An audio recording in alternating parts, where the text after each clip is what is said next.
혹시 이런 이야기 들어보신 적 있나요? 임상시험은 실험 대상 되는 거라 무섭다.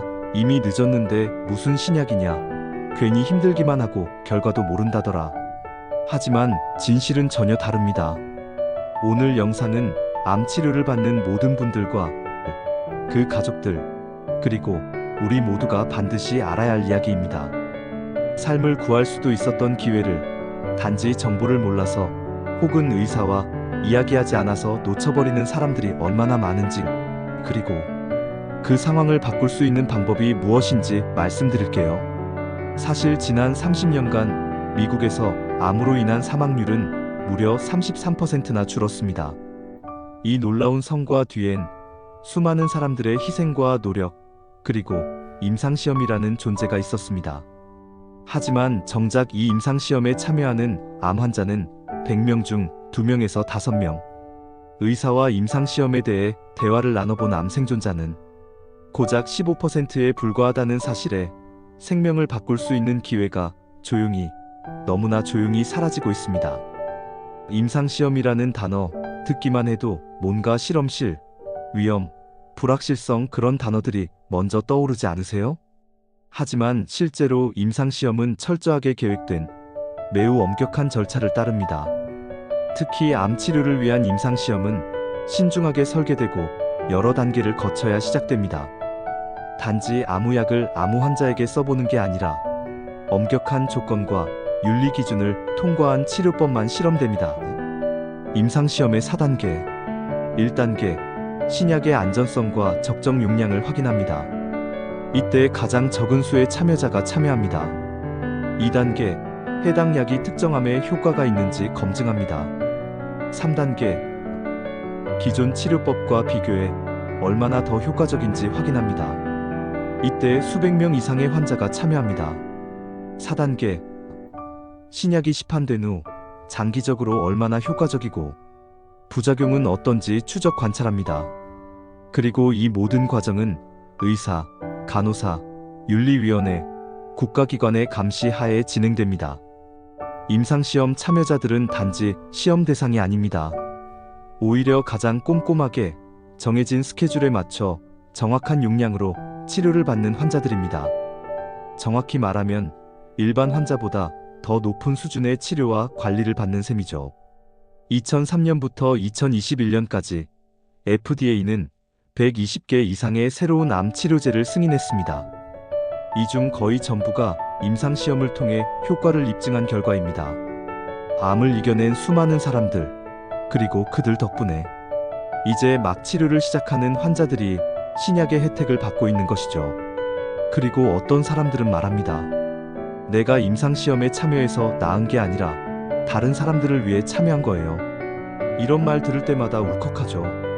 이건 단지 치료가 아니라 다른 사람의 생명을 살리는 선물이니까요.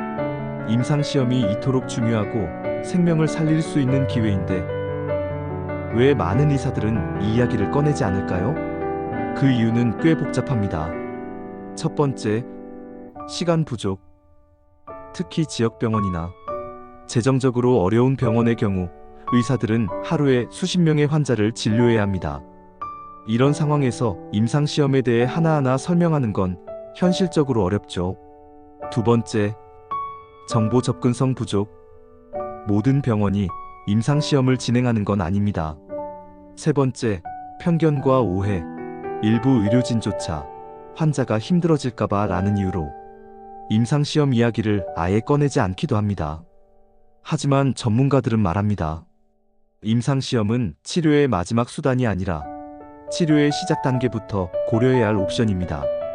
의사든 환자든 서로가 정보를 공유하고 이야기를 나누어야만 정말 살리는 치료가 시작됩니다. 이번 조사에서는 놀라운 사실이 드러났습니다. 1200명의 암 생존자 중 단 15%만이 의사와 임상시험을 이야기했는데 특히 임상시험에 대해 잘 모른다고 답한 사람들의 공통점이 있었습니다. 히스패닉계, 아시아계 환자, 대학 교육을 받지 못한 사람, 경제적 여유가 부족한 사람, 조기 단계의 암을 진단받은 사람. 이들에게 임상시험은 남의 이야기처럼 느껴졌습니다. 왜냐고요?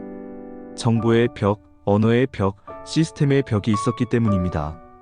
게다가 병원이 바쁘거나 시험 대상이 아닌 암이라면 의사조차 임상시험 이야기를 꺼내지 않습니다. 언어 장벽이 있는 이민자나 노년층은 아예 그런 정보가 있는지도 모른 채 치료를 받다가 기회를 놓쳐버리죠.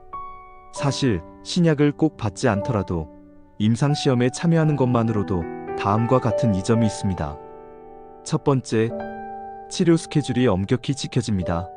병원 측이 철저히 관리하므로 복용 시간, 용량 등이 정확합니다. 두 번째, 정기적인 검사와 진단을 할 수 있어 일반 진료보다 훨씬 꼼꼼한 추적 검사를 진행할 수 있습니다. 세 번째, 전문 간호팀의 모니터링을 통해서 이상 증상이 생기면 즉시 대응 가능합니다.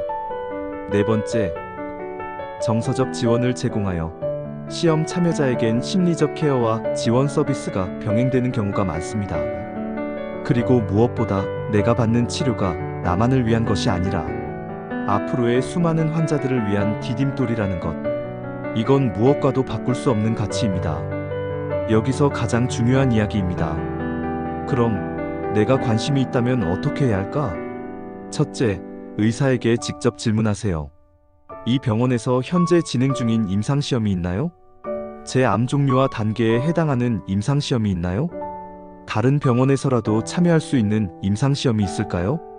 둘째, 스스로 정보를 찾아보세요. 전문 관리 기관을 이용하면 참여 가능한 시험들을 찾을 수 있습니다. 셋째, 가족이나 지인과 상의하세요.